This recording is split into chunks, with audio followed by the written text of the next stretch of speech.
The email arrived on a Tuesday morning, buried between a pharmacy reminder and a credit card offer. Dorothy Williams almost deleted it with the rest of the clutter before she noticed the sender, sarahwilliams@gmail.com. Not Mike. Sarah. She stared at the screen for a long moment, her coffee growing cold in the ceramic mug Mike had given her 3 Christmases ago, back when he still called to ask what she wanted for the holidays. The subject line read simply, "Christmas plans." Dot clicked it open. "Hi, Dot. Hope you're doing well. We're hosting Christmas dinner again this year on December 25th at 5 p.m. Let us know if you can make it. Thanks, Sarah." No greeting. No warmth, no mention of Mike having any part in the invitation. Just Sarah's neat, professional tone, the same voice she used for work emails and grocery lists. Dot read it twice, then set the laptop aside and walked to the kitchen window. Outside. December rain pelted the glass of her small apartment, and she could see the parking lot where her old Honda sat alone under the bare oak tree. She remembered the Christmas 3 years ago when Mike had called her every week in December, asking what to cook, whether she preferred ham or turkey, if she wanted to help with the decorations. He'd picked her up that year because Sarah's car was in the shop, and they'd spent the drive talking about Emma's new obsession with dinosaurs and Mike's promotion at the software company. 2 years ago, the calls had become monthly. Last year, they'd stopped altogether. Dot opened her laptop again and began typing her reply, each word carefully chosen. "Thank you for the invitation. I'll be there. What can I bring?" She deleted the last question. Over the years, she'd learned to stop offering. Her contributions, whether food, decorations, or time, had gradually become less welcome, politely declined with phrases like, "We've got it covered," and "Don't worry about it." Instead, she simply typed, "Thank you. I'll see you then." After sending it, Dot walked to the small closet in her bedroom and pulled out a box she'd been working on for weeks. Inside lay a photo album bound in deep green leather, the kind that cost more than she usually spent on herself. She'd filled it carefully, chronologically, starting with Mike's first Christmas at 18 months, his face smeared with mashed sweet potato, tiny hands reaching for tinsel, and ending with last year's photo of him and Sarah at their neighborhood holiday party, the one she'd seen on Sarah's Facebook page but hadn't been invited to attend. Between those bookends lay 34 years of Christmases, Mike learning to ride the bicycle she'd saved 6 months to buy, Mike in his high school football uniform on Christmas morning, Mike and Sarah's first Christmas as a married couple in this very apartment before they'd moved to the house Dot had helped them buy. She'd written small notes on cardstock between the photos, memories only she would think to preserve. "This was the year you insisted on sleeping under the tree to catch Santa. And you made me promise to wake you at midnight so you could put out cookies you were 8 and worried Santa might go hungry." Beside the album, wrapped in tissue paper, sat a small mason jar of blackberry preserves she'd made from berries picked at the farmer's market. The label, written in her careful script, read, "From my kitchen, with love just like you used to beg for after school." The final item was a letter, written on pale blue stationery and folded once. She'd started it a dozen times, unsure how to bridge the growing distance between them. Finally, she'd settled on simple truth. "Mike, I hope this Christmas we can find our way back to the laughter I miss so much. You will always be the boy who asked me to read 'Twas the Night Before Christmas 6 times in a row, and I will always be the mother who gladly did. Love always. Mom."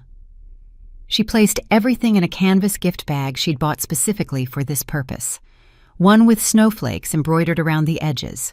It wasn't elaborate. It wouldn't compete with the sleek packages that would likely crowd their tree, but it carried 34 years of Christmas mornings, and that had to count for something. The rain continued to fall as Dot placed the bag by her front door and returned to the kitchen to wash her coffee mug. December 25th was 2 weeks away.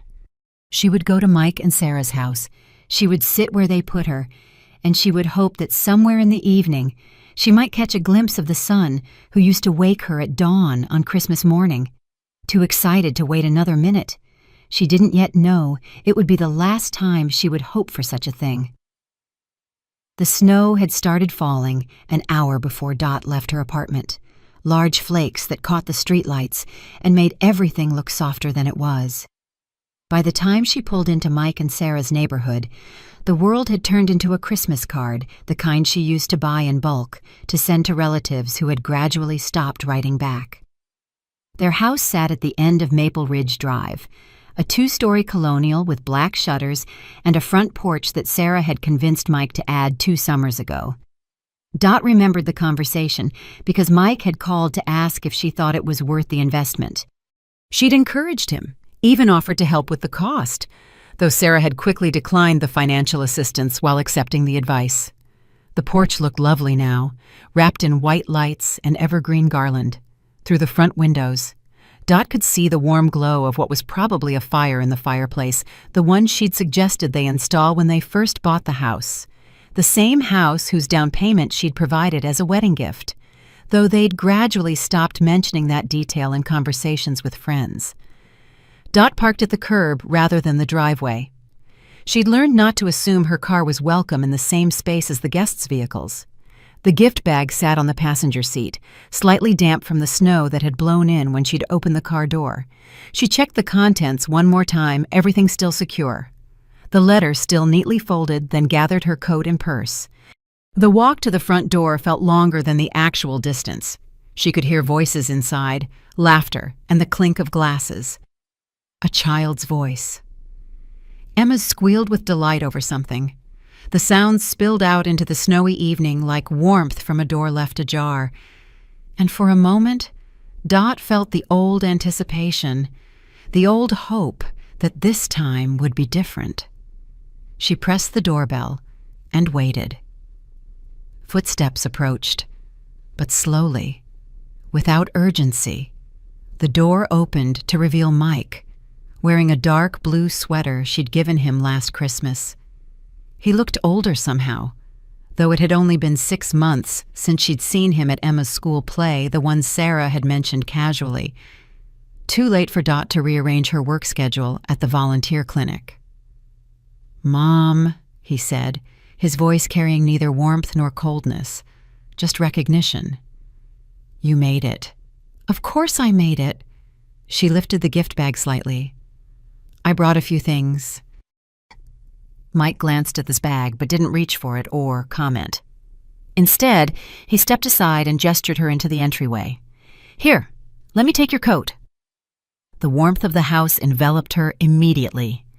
The scent of roasted turkey mixed with cinnamon and pine. And she could see into the living room where a dozen people stood clustered around the fireplace, wine glasses in hand. The Christmas tree stood in the corner, enormous and perfectly decorated with what appeared to be a coordinated color scheme of gold and burgundy ornaments. Professional looking, nothing like the chaotic, memory-laden tree she and Mike used to decorate together, where every ornament told a story. "Everyone's in the living room," Mike said, hanging her coat in the hall closet. "Dinner should be ready in about an hour." Sarah appeared from the kitchen, wearing a cream-colored dress that looked expensive and holiday-appropriate. Her makeup was perfect, her blonde hair styled in waves that probably took an hour to achieve. She looked like she belonged in a magazine spread about entertaining. "Dot, so glad you could make it." Sarah's smile was bright and brief. "We were just wondering if the snow might keep you home." "It would take more than a little snow," Dot replied, then immediately wondered if that sounded presumptuous. "I mean, I was looking forward to seeing everyone." "Of course. Well, come in, come in. Can I get you something to drink?" "We have wine. Or there's eggnog if you prefer something festive." Dot followed Sarah toward the living room, still carrying her gift bag. She recognized a few faces, Sarah's sister and brother-in-law, Mike's colleague from work and his wife, a few neighbors she'd met at previous gatherings when she was still invited to such things regularly. "Mom?" Emma's voice rang out across the room. The 7-year-old came running, her dark hair bouncing in pigtails tied with red ribbons. She threw her arms around Dot's waist with the kind of uninhibited affection that adults rarely managed. "Hello, sweetheart," Dot said, bending down to hug her granddaughter properly. "Look how tall you've gotten. Are you sure you're only 7? Emma giggled. "Daddy says I'm going to be taller than him someday. Look, Grandma Dot, I lost another tooth." She opened her mouth wide to display the gap where her front tooth used to be. "The tooth fairy must have been very impressed," Dot said. "Did she leave something special?" $5 whole. Mommy said inflation has made tooth fairy money go up." From across the room, Sarah called out, "Emma, honey, let Grandma Dot get settled. She probably wants to say hello to everyone." Dot straightened up, the gift bag still in her hand. She looked around this room, recognizing the awkward moment when a conversation needed to restart around a new arrival. A few people nodded politely in her direction, but the conversations continued without pause for introductions or greetings. Mike appeared at her elbow with a glass of red wine. "Here, Mom, Sarah's brother brought this from that winery they visited in Napa." "Thank you." She accepted the wine gratefully, though she rarely drank anymore. "Should I put this somewhere?" She gestured with the gift bag. Mike glanced at it again, then toward the living room where a few wrapped packages sat beneath the tree. "Sure. You can just—" "Wherever is fine." She walked to the tree and placed her simple canvas bag among the professionally wrapped gifts with their matching ribbons and elaborate bows. Her bag looked humble by comparison, homemade and honest in a way that suddenly felt inappropriate. When she turned back, the conversations in the room had resumed their previous rhythm. Sarah was laughing at something her sister had said.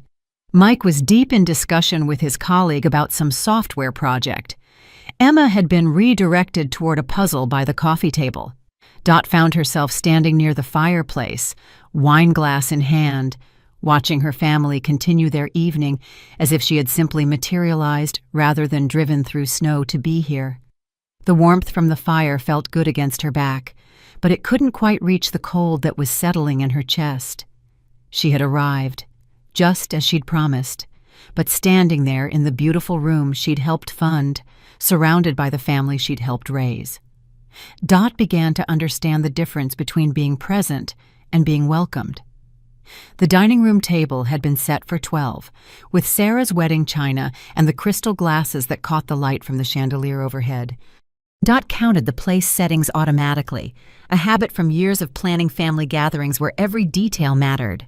The table looked magazine perfect, complete with a centerpiece of winter greenery and pillar candles that cast a warm glow over the polished wood. Her place was at the far end, squeezed between the wall and a borrowed folding chair that didn't quite match the other dining chairs. She understood immediately this was where you seated the overflow, the person who had been added as an afterthought. Mike and Sarah sat at opposite ends of the table like proper hosts, with the other guests filling the spaces between them in what appeared to be a carefully planned arrangement. Dot smiled and took her assigned seat without comment. The conversation around the table flowed easily. Discussions of winter vacation plans, someone's recent kitchen renovation, a neighbor's new promotion. She listened politely, occasionally nodding when someone made eye contact, but mostly she found herself observing. Sarah moved through the dinner service like a conductor leading an orchestra, everything timed perfectly. The turkey was golden and expertly carved, the sides hot and beautifully presented. She had clearly put enormous effort into making this evening flawless. And Dot had to admit, it was impressive. This was entertaining as an art form, the kind of dinner party that people would remember and compliment for weeks afterward. "Emma, sit up straight, honey," Sarah said, passing a bowl of mashed potatoes around the table. "And remember to use your napkin." Emma was seated between Mike and Sarah's sister, her booster seat lifting her to table height. She had been unusually quiet since dinner began, perhaps overwhelmed by the formal atmosphere, or simply tired from the excitement of the day. "Grandma Dot," Emma said suddenly, her voice carrying across the table. "Are you the cleaning lady?" The conversation paused. Dot felt every eye at the table turn toward her, some with amusement, others with the kind of secondhand embarrassment that comes from a child's innocent awkwardness. "What made you think that, sweetheart?" Dot asked gently, though her chest had tightened. "Because Mommy told Mrs. Henderson that she had someone coming to help with the house today, and then you came," Emma explained with 7-year-old logic. "And you brought a bag like Mrs. Rodriguez who cleans our school." Sarah laughed, the sound bright and a little too loud. "Oh, Emma, what an imagination. No, honey, that's Daddy's Mommy. You know that." But Sarah didn't correct the confusion beyond that. She didn't explain who Dot actually was or why Emma might not have immediately recognized her own grandmother. Instead, she smoothly redirected the conversation back to the topic of vacation plans, and the moment passed like a stone thrown into still water, briefly disturbing the surface before everything settled back to normal. Mike said nothing. He continued eating, his eyes focused on his plate, as if his daughter's confusion about his mother's identity was merely a minor social hiccup, rather than a devastating indication of how absent Dot had become from their lives. The meal continued. Dot ate mechanically, the food tasting like nothing, despite its obvious quality. She found herself remembering the Christmases when Mike was Emma's age, when he would insist on helping her cook, standing on a kitchen chair to stir the gravy or mash the potatoes. How he would set the table with exaggerated care, making sure the forks were exactly parallel to the plates because he wanted everything to be fancy for Christmas dinner. Those dinners had been chaotic, and imperfect food sometimes burned, timing always off, Mike chattering nonstop about everything and nothing. But they had been theirs. She had been necessary then, not just present, but essential to the whole enterprise. "This is delicious, Sarah," one of the guests was saying. "You'll have to give me the recipe for these green beans." "Oh, it's nothing special," Sarah replied with practiced modesty. "Just something I found online. Though I did use the good dishes tonight." She gestured toward the place settings. "These belong to Mike's grandmother. She left them to us when she passed." Dot's fork paused halfway to her mouth. The china had belonged to her mother. Yes, but it hadn't been left to Mike and Sarah. Dot had given it to them herself, 3 years ago, when they'd mentioned wanting a nice set for entertaining. She remembered packing each piece carefully in tissue paper, delivering it with a note about how her mother had treasured the set and how happy she would be to know it was being used for family gatherings. She looked across the table at Mike, waiting for him to correct the story, or at least acknowledge her presence. But he was nodding along with Sarah's version, perhaps having genuinely forgotten the actual provenance of the dishes, or perhaps finding it easier not to complicate the narrative. The conversation moved on. Someone mentioned the wine, which had been a gift from Sarah's brother. Someone else complimented the tablecloth, which Sarah had found at an estate sale. Every element of the beautiful evening was catalogued and appreciated, its origins noted and praised. No one mentioned that the dining room table itself had been Dot's housewarming gift when they'd first moved in. No one noted that the chandelier overhead had been her Christmas present to them 2 years ago. The house around them, warm and welcoming and filled with the sounds of family celebration, existed in a version of history where Dot's contributions had been quietly edited out. As dessert was served, a stunning trifle that Sarah had clearly spent hours preparing, Dot excused herself to use the restroom. In the hallway, she paused in front of the gallery wall where Mike and Sarah displayed their family photos, wedding pictures, vacation shots, Emma's school photos, candid moments from holidays and birthdays. She studied each frame carefully, looking for herself.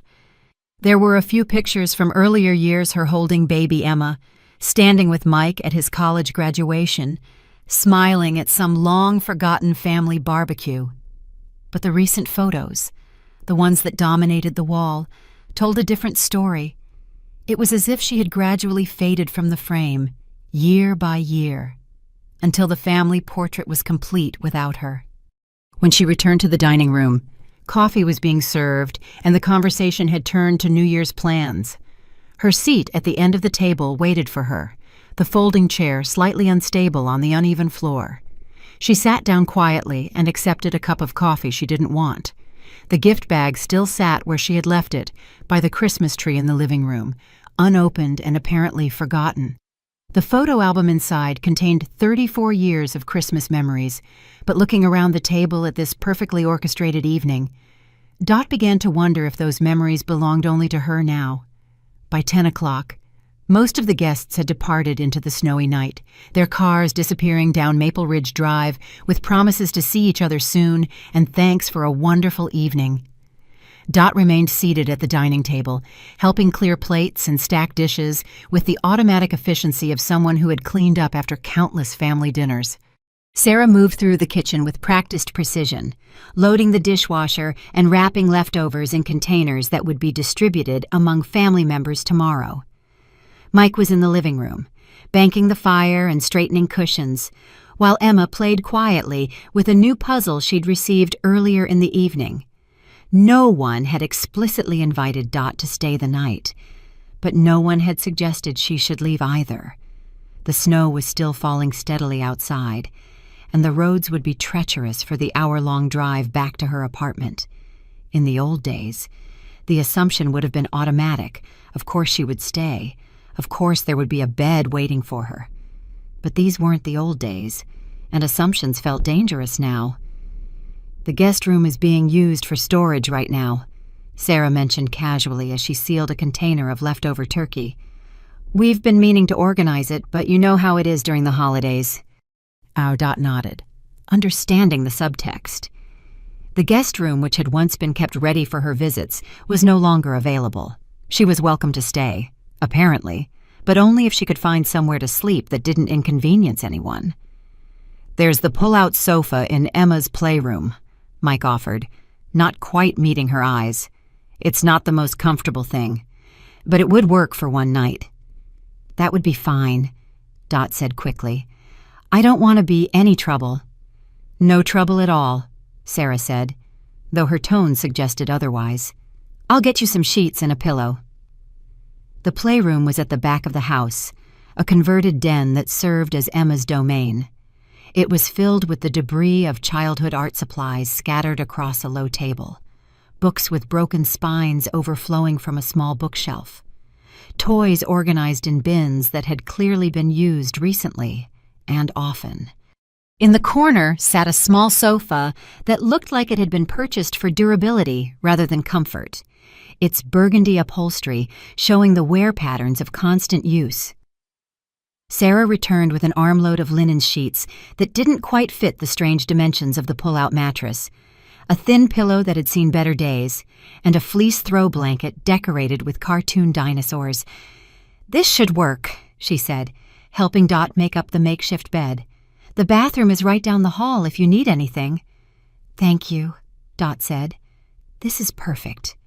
Sarah smiled and kissed her cheek briefly, a gesture that felt more like a social obligation than genuine affection. "Sleep well."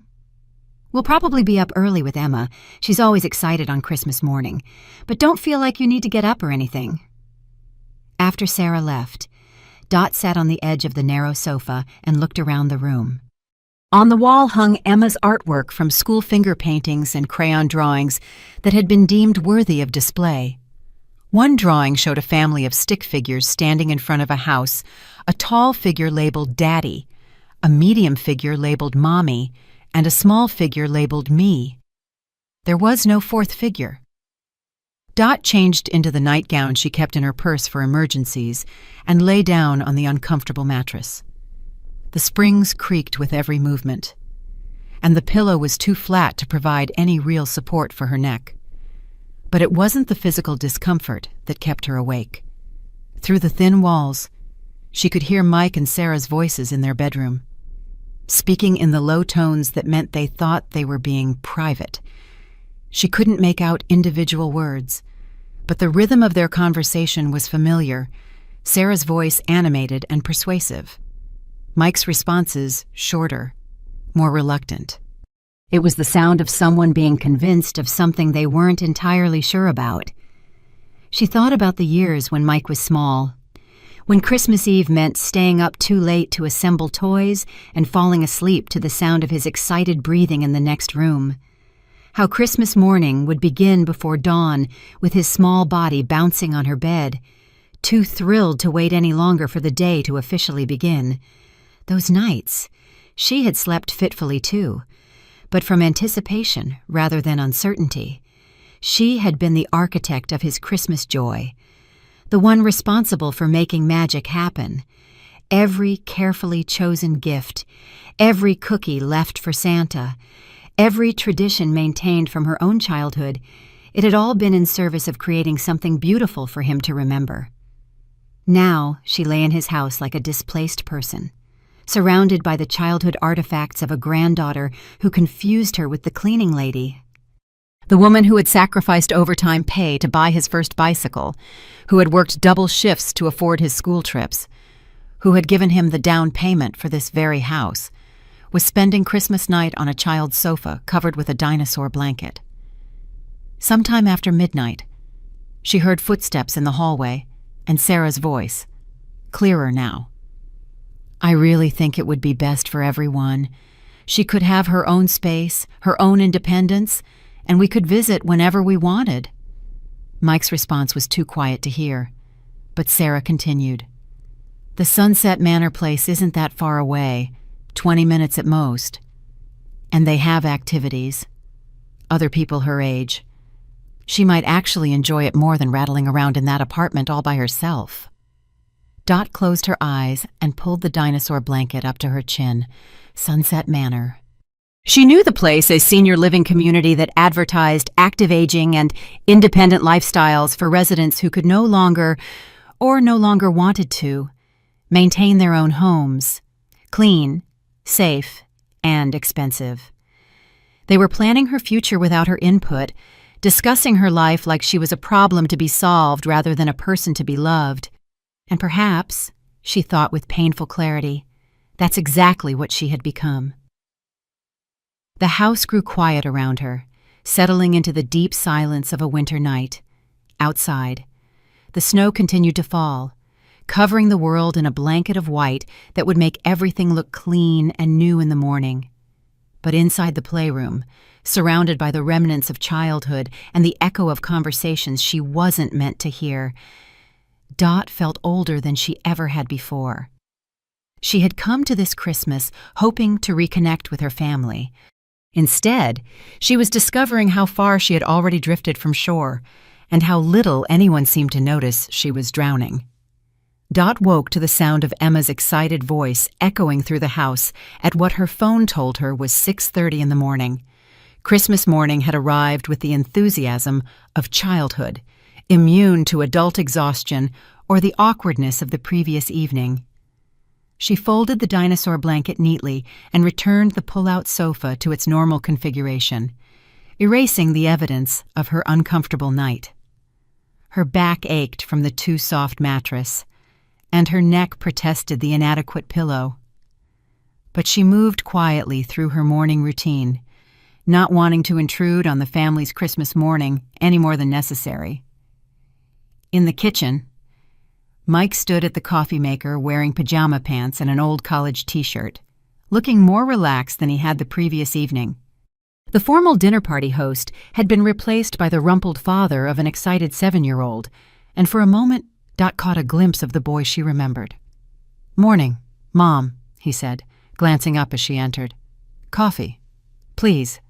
She accepted the mug gratefully, noting that it was one of the mismatched ones from his college days, rather than the coordinated set they'd used for dinner.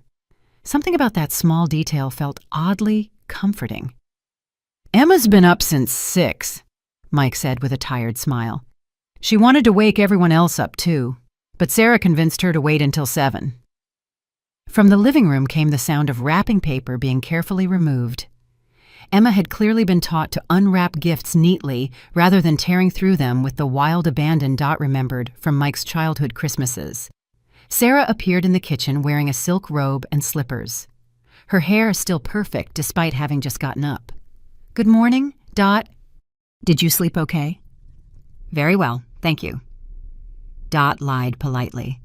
"Thank you for letting me stay." "Of course. Coffee smells good." Sarah moved to the cabinet and pulled out one of the good mugs, the kind that matched the rest of her carefully curated kitchen aesthetic. "Mike, did you start the cinnamon rolls?" As if on cue, the oven timer chimed, and Mike moved to pull out a pan of golden pastries that filled the kitchen with the scent of sugar and spice. They looked like the kind that came from expensive bakeries, rather than the Pillsbury tubes Dot used to buy for special occasions. "We should probably talk about the future," Sarah said suddenly, settling at the kitchen island with her coffee. Her tone was casual, as if she were discussing weekend plans rather than something that would fundamentally change Dot's life. Mike paused in his transfer of cinnamon rolls to a serving plate. "Sarah, it's Christmas morning. Maybe we could—" "I know, but with Dot here, it seems like a good time to discuss it." Sarah turned to Dot with a bright smile. "We've been thinking about your living situation, and we found this wonderful place that might be perfect for you." She pulled out her phone and swiped to a photo gallery. "It's called Sunset Manor, and it's beautiful, individual apartments, but with all the benefits of a community setting. There's a dining room if you don't feel like cooking, activities planned every day, transportation to shopping and medical appointments." Dot looked at the photos Sarah showed her cheerful common rooms, well-appointed apartments, smiling seniors participating in what looked like crafts activities. It looked pleasant enough, the kind of place where people went when their families decided they could no longer manage on their own. "It's only about 20 minutes from here," Mike added, his voice carrying a forced enthusiasm. "So we could visit whenever you wanted. And Emma could come see you too. The independence would be wonderful for you," Sarah continued. "No more worrying about maintenance or yard work or any of that. Just freedom to enjoy your retirement." Dot sipped her coffee and nodded thoughtfully. The conversation felt rehearsed, as if they had practiced this presentation. Every concern had been anticipated, every objection smoothly countered. They had thought of everything except asking what she might actually want. "It's certainly something to consider," Dot said carefully. "How did you hear about this place?" "We drove by it a few weeks ago." Sarah said, "Just by chance, really. But it made us start thinking about options for the future. You're not getting any younger. And that apartment of yours doesn't have the best access. All those stairs." Dot lived on the second floor of a building with perfectly functional stairs that she climbed daily without difficulty, but she didn't point this out. "The financial aspect is manageable too," Mike said, warming to the topic now that they were discussing practical details.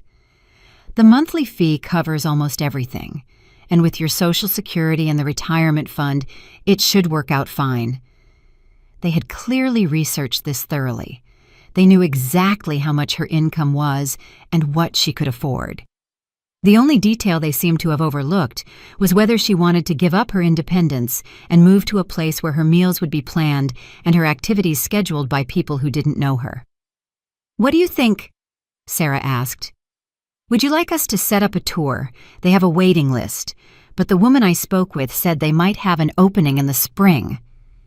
Dot looked around the kitchen where she had spent countless mornings during visits, back when she had been a regular presence in their lives. She thought about her apartment with its familiar furniture and the view of the oak tree that changed with the seasons. She thought about the volunteer work at the clinic that made her feel useful, and the neighbor's cat that had started visiting her fire escape for regular feeding. Most of all, she thought about the conversation she had overheard the night before, when they had discussed her future as if she were an elderly relative who could no longer make her own decisions. "I appreciate you thinking of me," she said finally. "Let me consider it and get back to you." "Of course," Sarah said, though Dot caught the flash of impatience that crossed her face. "Take all the time you need, but don't wait too long. Places like this tend to fill up quickly." From the living room, Emma called out, "Daddy, come see what Santa brought me." Mike excused himself to join his daughter, leaving Dot alone with Sarah in the kitchen. The silence that followed felt heavier than it should have, loaded with things that weren't being said. "It really would be best for everyone," Sarah said quietly, refilling her coffee mug. "You deserve to have people taking care of you for a change, instead of always worrying about everyone else." Dot nodded and smiled, understanding now that this wasn't really a discussion. The decision had already been made. They were simply offering her the courtesy of agreeing to it. "I should probably head home soon," Dot said. "The roads will be better now that the snow has stopped." "Of course. We'll pack up some leftovers for you to take." As Dot went to gather her things from the playroom, she noticed that her gift bag still sat exactly where she had left it by the Christmas tree, unopened and apparently forgotten in the excitement of the morning. She picked it up quietly and carried it with her to the front hall, where her coat waited in the closet. Mike appeared as she was putting on her coat, carrying a container of leftovers and wearing the slightly guilty expression of someone who knew they should be doing more, but wasn't sure what that more should be. "Thanks for coming, Mom," he said, kissing her cheek. "It meant a lot to have you here." "Thank you for including me," she replied, meaning it despite everything. "About the place Sarah mentioned, I'll think about it." Dot said quickly, "Don't worry about me, Mike. I'll figure things out." He nodded, looking relieved to be absolved of further responsibility for her future. "Drive carefully." "Okay, the roads might still be slippery." As Dot walked to her car, she could see Emma in the front window, waving goodbye with enthusiastic 7-year-old energy. She waved back, then got into her Honda and sat for a moment before starting the engine. The gift bag sat on the passenger seat, its contents representing years of love and memory that no one had wanted to receive. The photo album inside contained the evidence of a relationship that had once been central to both their lives, now reduced to awkward holiday visits and discussions about senior living facilities. Dot started the car and backed carefully out of the driveway. In the rearview mirror, she could see the house where she had been welcomed, but not wanted, included, but not embraced. It looked exactly the same as when she had arrived 24 hours earlier, but somehow everything had changed. She drove home through the bright morning light, already knowing what she needed to do. The apartment felt unusually quiet when Dot returned from Christmas at Mike and Sarah's. She set the container of leftovers in the refrigerator and placed the unopened gift bag on her kitchen table, then made herself a cup of tea and sat down to think. Outside her window, the oak tree stood bare against the gray December sky, its branches etched like ink lines on paper. She had watched this tree through 4 seasons from this same chair, had seen it bud and bloom and turn brilliant orange before settling into winter dormancy. It was a reliable cycle, predictable and honest in a way that human relationships seemed incapable of being. Dot opened her laptop and navigated to her bank's website, then sat staring at the login screen for several minutes. What she was considering felt momentous and irreversible, but also necessary in a way that surprised her with its clarity. Over the years, she had woven her financial life together with Mike and Sarah's in ways that had seemed generous and practical at the time. The house they lived in, she had provided the down payment as a wedding gift, though the mortgage remained in their names. Emma's college fund she had been contributing monthly since Emma's birth. Building a nest egg that would ensure her granddaughter could attend any school she wanted. The automatic payments she had set up for their utilities, their insurance, their various expenses, small monthly amounts that had made their lives easier and her retirement income stretch less far. It had felt like love, this quiet financial support, a way of ensuring her family's security and demonstrating her investment in their future. But sitting in her quiet apartment, still wearing the clothes she had slept in on a child's sofa, Dot began to see it differently. She had been paying for the privilege of being tolerated. Her financial contributions had bought her a seat at the table, literally. in last night's case, but they hadn't bought her love or respect or even basic courtesy. They had simply made her useful enough to keep around, despite the inconvenience her presence apparently caused. Dot opened a new browser tab and searched for estate planning attorney near me. She had always been organized about legal matters, but her current will was 5 years old and reflected a version of her family that no longer existed. It was time to update it to match reality.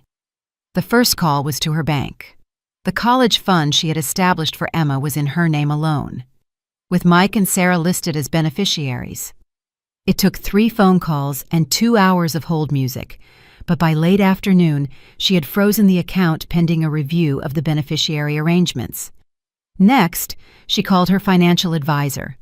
The monthly transfers she had set up to help with Mike and Sarah's expenses, $400 each month, that covered their homeowner's insurance and utilities, could be stopped immediately. It would take effect with the next billing cycle. The house was more complicated. Dot had never added her name to the deed, a decision that had felt generous at the time, but now seemed prescient. The down payment had been a gift with no legal strings attached. But she owned other property that could tell a different story about her values and priorities. "I want to establish a charitable trust," she told the attorney she reached by phone late in the afternoon. "The primary asset will be my cabin in the mountains. I want it to go to an organization that helps retired nurses and caregivers who might need temporary or transitional housing." "That's very generous," the attorney said. "And the rest of your estate?" Dot looked around her apartment, taking inventory of a lifetime's accumulation of furniture and photographs and books. "A scholarship fund for daughters of single mothers who want to pursue careers in healthcare or caregiving. Women who understand what it means to put others first. I can draft something for your review by early next week. What about family members? Any bequests you'd like to include?" Dot was quiet for a long moment. "No family bequests. This feels right." As that evening, she made herself dinner from the leftovers Sarah had sent home with her turkey and mashed potatoes that tasted just as good as they had the night before. Maybe better without the tension that had seasoned the original meal. She ate slowly, savoring both the food and the silence of her own space. Her phone rang just as she was finishing dinner. Mike's name appeared on the screen, and she answered on the third ring. "Hey, Mom. Just wanted to make sure you got home okay." "I did. Thank you. The roads were fine once the sun came out." "Good. Listen, I've been thinking about our conversation this morning, about Sunset Manor. Sarah found their website, and they really do have some nice amenities. There's even a library and a garden where residents can grow flowers." Dot smiled, imagining the conversation that had prompted this follow-up call. Sarah, perhaps, worrying that their proposal hadn't been enthusiastically received and needing Mike to apply additional pressure. "That does sound nice," Dot said. "I've been doing some thinking, too." "Oh, good. Did you want me to call and set up a tour?" "Like I said, they have a waiting list, but—" "Actually, Mike, I've decided against it. I'm very happy in my apartment, and I'm not ready to give up my independence." Silence on the other end of the line. Then, "Mom, I think you should really consider it. The place has medical staff on site, meals provided if you want them. It would be so much easier than trying to manage everything on your own."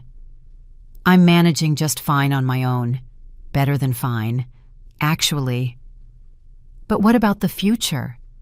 What if something happens?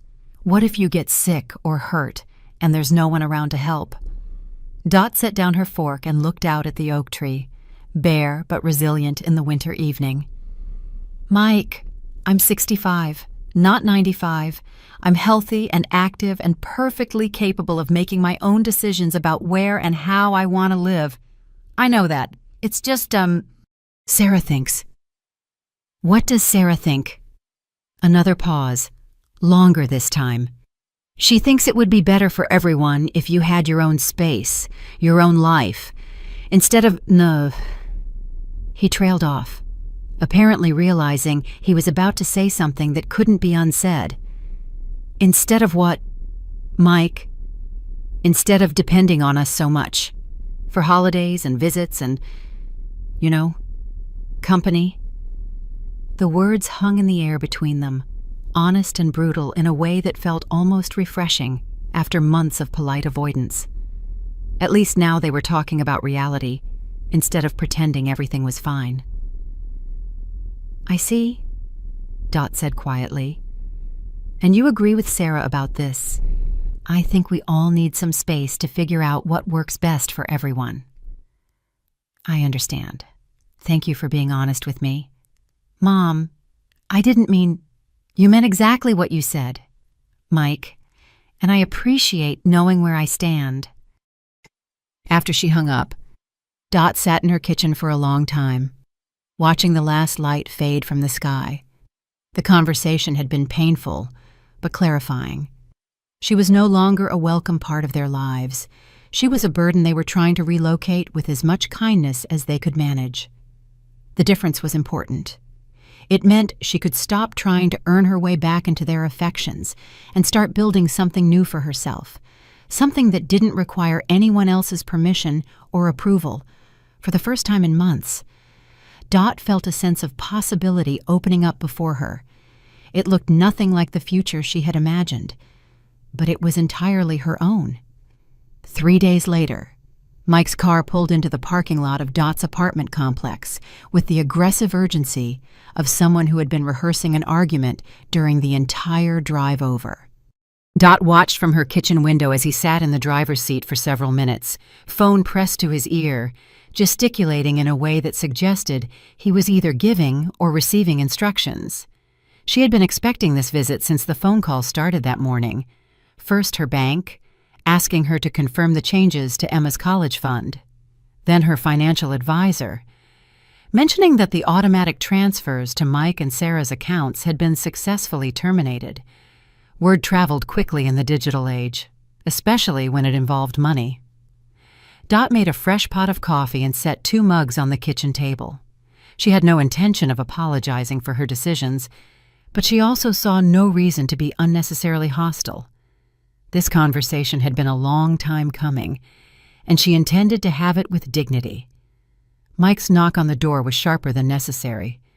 When she opened it, his face showed the carefully controlled anger of someone who had been taught that raising your voice was impolite, but hadn't quite figured out how to manage the underlying fury.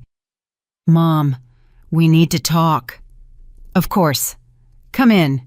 I made coffee." He followed her to the kitchen, but remained standing while she poured 2 cups.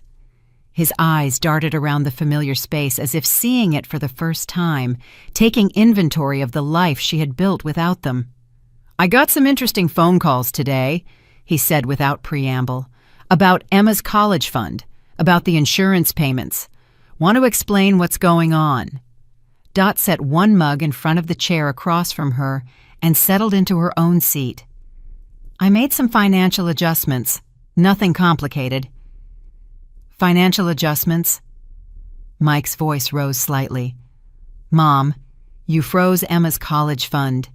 You cut off payments for our insurance. That's not an adjustment. That's sabotage." "It's my money, Mike. I can do what I want with it.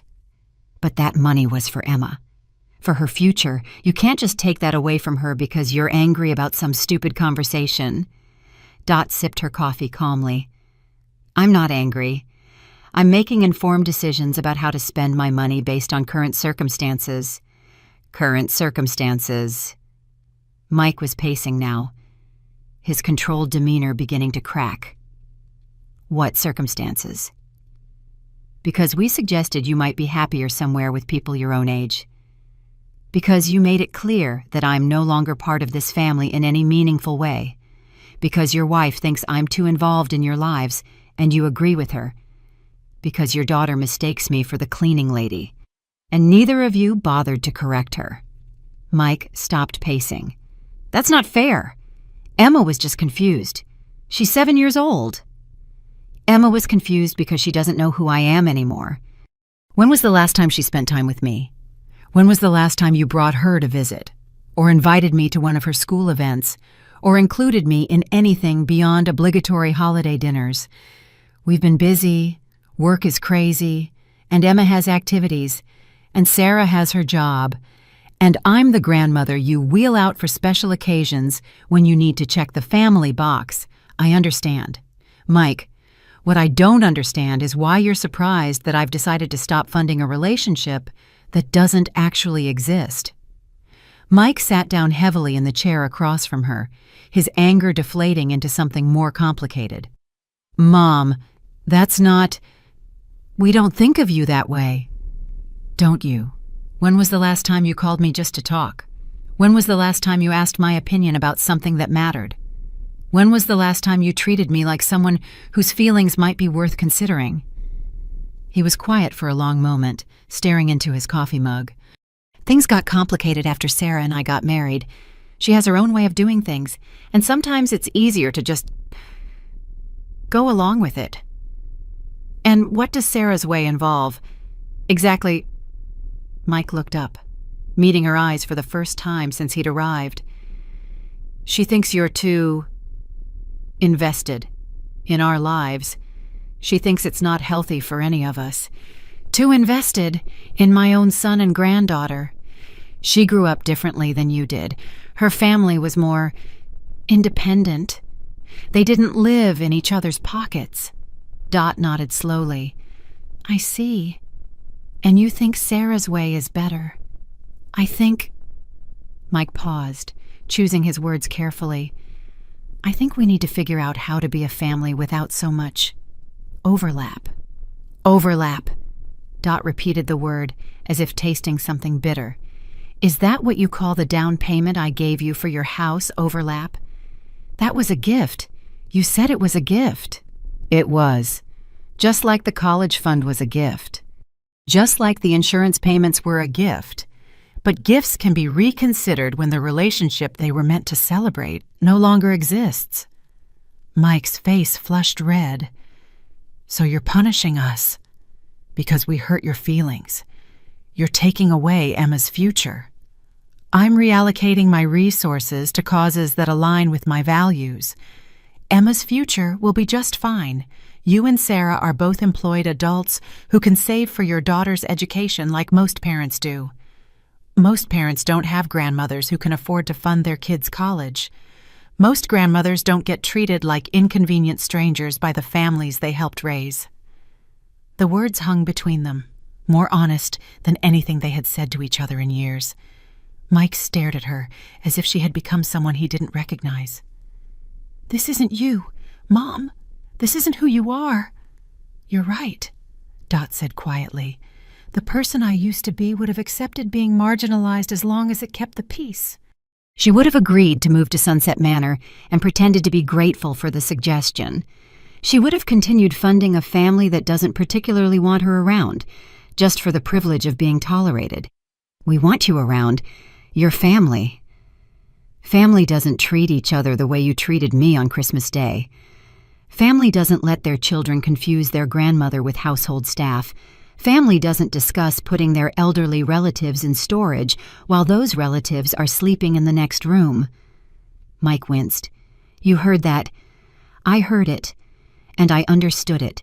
You and Sarah have decided that my role in your lives should be minimized, managed, and eventually eliminated. I'm simply accepting your decision and adjusting my own life accordingly. Mom, please, can't we work this out? Can't we find some middle ground? Dot looked at her son, really looked at him for the first time in this conversation. She could still see traces of the boy who used to climb into her lap when he was scared, who used to beg her to read just one more story before bed. But that boy had grown into a man who had chosen his wife's comfort over his mother's dignity, who had participated in her gradual erasure from their family story. The middle ground would have been treating me with basic respect, she said, involving me in Emma's life, acknowledging my contributions to your family instead of editing them out of the narrative. But that ship has sailed, hasn't it? Mike was quiet for a long time. When he finally spoke, his voice was smaller than it had been. What do you want from us? Nothing. Mike, that's the point. I don't want anything from you anymore. I'm building a life that doesn't depend on your approval or inclusion, and I'm using my money to support that life and the causes I care about. And Emma, you don't care about Emma anymore. The question hit its mark, and Dot felt her composure waver for the first time. I will always love Emma, but I can't have a relationship with her if you and Sarah don't want me to, and I won't keep paying for the privilege of being shut out. Mike stood up abruptly, leaving his coffee untouched. This is crazy, Mom. You're making a huge mistake. Maybe, but it's my mistake to make. At the door, he turned back. Sarah's going to be furious about the insurance payments. I imagine she will be. You'll have to figure out how to handle that yourselves. After he left, Dot sat in her kitchen for a long time, listening to the silence. The confrontation had been exhausting, but also oddly liberating. For the first time in years, she had said exactly what she meant without worrying about anyone else's reaction. Her phone buzzed with a text message from Mike. I hope you change your mind about this. She deleted it without responding. The time for changing her mind had passed. Now it was time to figure out what came next. Mike sat in his car in the parking lot of his mother's apartment complex for 20 minutes after leaving her building, hands gripping the steering wheel while he tried to process what had just happened. The conversation had gone worse than he'd imagined, and he'd imagined it going pretty badly. His phone rang Sarah. Of course, he'd texted her when he arrived at his mother's place, and she'd been waiting for updates. How did it go? She asked without preamble. Not good. She's not changing her mind about anything. What do you mean? Not changing her mind, Mike? She cut off Emma's college fund. She stopped paying our insurance. She can't just do that. Mike closed his eyes and leaned back against the headrest. She can. Actually, it's her money. It was always her money. Money she committed to Emma's future. Money we've been counting on for planning purposes. Money she never legally committed to anything. We assumed she would keep contributing, but she never signed anything promising that. Silence on the other end of the line. Then, Mike, whose side are you on here? It was a question he'd been asking himself for months, maybe years. When had he stopped being his mother's son and started being Sarah's husband in a way that required choosing sides? When had loving both of them become mutually exclusive? I'm on our family's side, he said finally. But Sarah, maybe we need to think about whether we've been, I don't know, taking her for granted. Taking her for granted? Mike, we included her in Christmas dinner. We invited her to stay over. We even offered to help her find a nice place to live where she could be around people her own age. We stuck her at the end of the table on a folding chair. We let Emma think she was the cleaning lady. We talked about moving her to a nursing home while she was sleeping in our house. Sunset Manor is not a nursing home. It's a lovely retirement community with lots of amenities. Mike started the car but didn't put it in drive yet. Did you ever ask her if she wanted to move to a retirement community? Mike, she's 65 years old and living alone in an apartment. She doesn't have a social life. She barely has hobbies. She's isolated and dependent on us for any kind of family interaction. A place like Sunset Manor would be perfect for her. According to who? According to common sense. According to what's best for everyone involved. There it was, the phrase that had been lurking underneath all their conversations about his mother for the past 2 years. What's best for everyone involved, which really meant what was best for Sarah, what made Sarah comfortable, what fit into Sarah's vision of how their family should function. Maybe, Mike said slowly, we should have asked her what she thought was best for her. Oh, please. Mike, your mother has been trying to run our lives since the day we got married. She gave us money for the house down payment, and suddenly she thought she had a say in our decorating choices. She started the college fund for Emma, and suddenly she had opinions about what schools we should consider. She's been using money to maintain control, and I'm tired of it." Mike thought about this, trying to see the situation from Sarah's perspective. It was true that his mother had strong opinions about things. It was true that her financial contributions came with an implicit expectation of involvement. But wasn't that what family was supposed to be like? Wasn't caring about someone supposed to mean caring about their choices and their future, control? He repeated, "Is that what you think it was?" Of course that's what it was. Why else would she cut everything off the minute we suggested she might be happier somewhere else? She's punishing us for trying to set boundaries. And Mike remembered the look on his mother's face when he'd left her apartment, not angry, exactly, but something sadder and more final than anger. She had looked like someone who had given up rather than someone who was trying to maintain control. What if it wasn't about control? He asked. What if it was just love? What if she was trying to help because she loves us? Love doesn't come with strings attached. Mike, if it was really love, she would want what's best for us even if it meant stepping back from our lives. And what if what's best for us included having her in our lives? What if we've been wrong about this whole thing? Sarah's voice turned sharp. Are you seriously taking her side right now, after she just screwed over our daughter's future because her feelings got hurt? I'm not taking anyone's side. I'm trying to figure out how we got to a place where my mother feels like she has to choose between being part of our family or keeping her dignity. Yeah, she doesn't have to choose anything. She just has to accept that we're adults now, and we get to make our own decisions about our own lives. Mike pulled out of the parking lot and headed home, but he drove slowly, taking the long way. He wasn't ready to continue this conversation in person, and he needed time to think.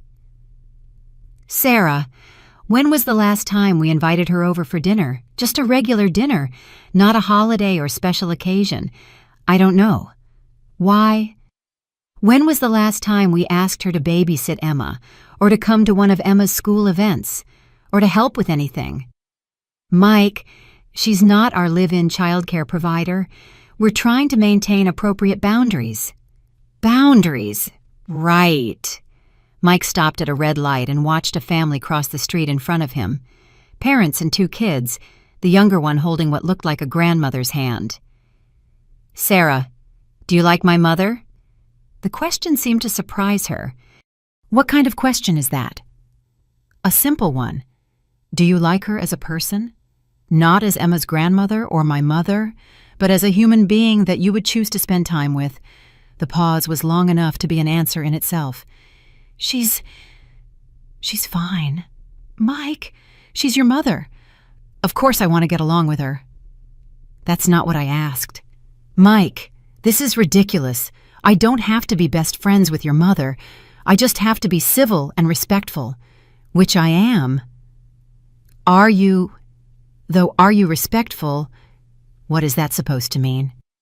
Mike thought about Christmas dinner, about the folding chair at the end of the table, about the way Sarah had laughed when Emma confused his mother with the cleaning lady instead of correcting the mistake, about the casual way she'd attributed his mother's china to Mike's aunt, as if his mother had never existed at all. I think, Mike said carefully, we might have been less respectful than we thought. Mike Williams, if you're blaming me for your mother's dramatic overreaction, I'm not blaming anyone. I'm just saying maybe we could have handled things differently. How? By letting her continue to insert herself into every aspect of our lives. By letting her think that her money gives her the right to make decisions about our family. Mike pulled into their driveway and sat for a moment before turning off the engine. Through the front window, he could see Emma in the living room, playing with the new dollhouse they'd given her for Christmas, his daughter, whose college fund had just disappeared because he had failed to navigate the relationship between the 2 most important women in his life. I don't know, Sarah, but I know that what we've been doing isn't working, and I know that I feel like shit about the whole thing. Language, Mike. Right, sorry. I feel bad about the whole thing. I feel like we've lost something important, and I'm not sure we can get it back. What we've lost is drama and guilt trips and someone constantly second-guessing our parenting decisions. If you ask me, we're better off." Mike hung up without saying goodbye and sat in his car for another few minutes. Looking at his house, the house his mother's down payment had made possible, the house where she had slept on a child's sofa because they couldn't be bothered to keep the guest room available for her visits. He thought about being 7 years old and coming down with the flu on a school night, how his mother had sat beside his bed all night with a cool washcloth for his forehead and a bucket in case he needed to throw up, how she had called in sick to work the next day to take care of him, even though he knew she couldn't afford to miss the hours. He thought about being 16 and wrecking the car she'd saved 2 years to buy, how she had hugged him first before asking about the damages, how she had worked overtime for months to pay for the repairs without ever making him feel guilty about it.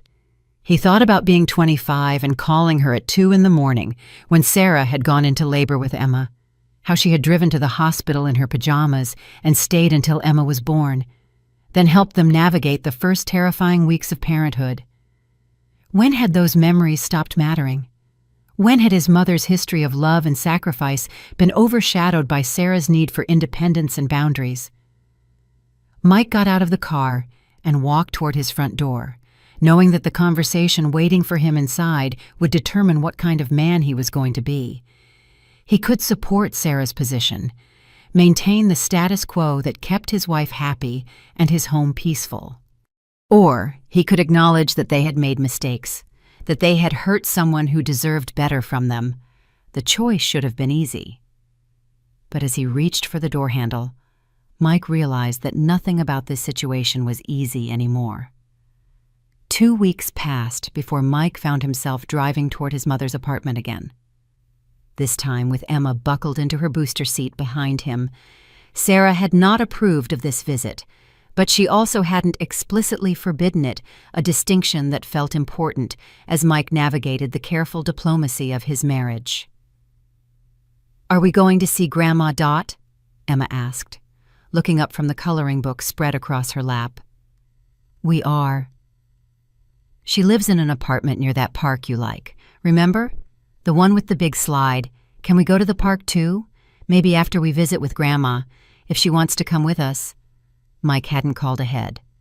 The conversation they needed to have felt too important for scheduling, too fragile for the kind of formal arrangement that would give both parties time to prepare their positions.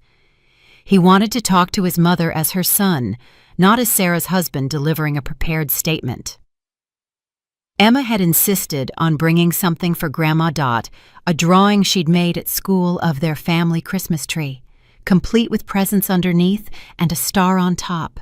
In the corner, she'd added a figure in a red coat that she'd labeled Grandma in her careful 7-year-old handwriting. "I made it extra pretty," Emma had explained while adding final touches with her colored pencils. "Because Grandma looks sad at Christmas, and pretty pictures make people feel better." Out of the mouths of babes, Mike thought as he pulled into the familiar parking lot.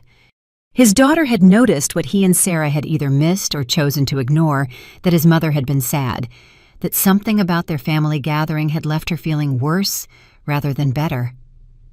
Dot answered the door wearing jeans and a sweater that made her look younger than her 65 years. She seemed surprised to see them, but not displeased. Stepping aside to let them into the apartment that Mike realized he hadn't visited in over a year. "Grandma Dot." Emma launched herself at her grandmother with the enthusiasm of childhood, wrapping her arms around Dot's waist. "I brought you a picture. Did you let me see?" Dot accepted the drawing with the serious attention it deserved, studying every detail while Emma provided commentary about her artistic choices. "That's you in the red coat," Emma pointed out unnecessarily. "I remembered you wore a red coat to our house. I love it," Dot said, and Mike could hear that she meant it. "This is the most beautiful Christmas tree I've ever seen. Should we put it on the refrigerator where everyone can see it?" While Emma helped tape her artwork to the refrigerator. Mike looked around his mother's apartment with fresh eyes. It was neat and comfortable, filled with books and plants and photographs that told the story of a life well lived.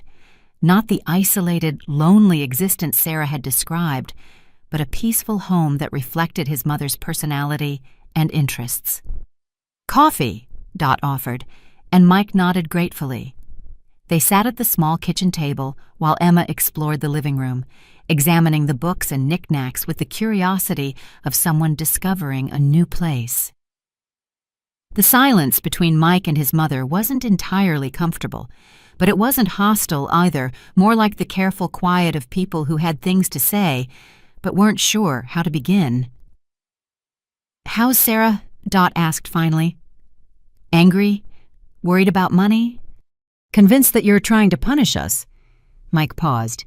"She's not wrong about the money part. The insurance payment was due yesterday. And we managed to cover it, barely. But Emma's college fund," he shrugged.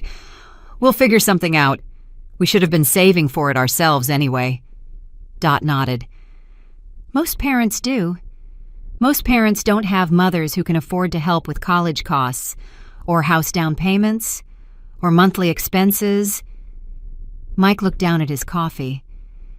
"I never thanked you properly for any of that. I just accepted it, like it was my right instead of your generosity." "It was generosity," Dot said quietly. "It was love.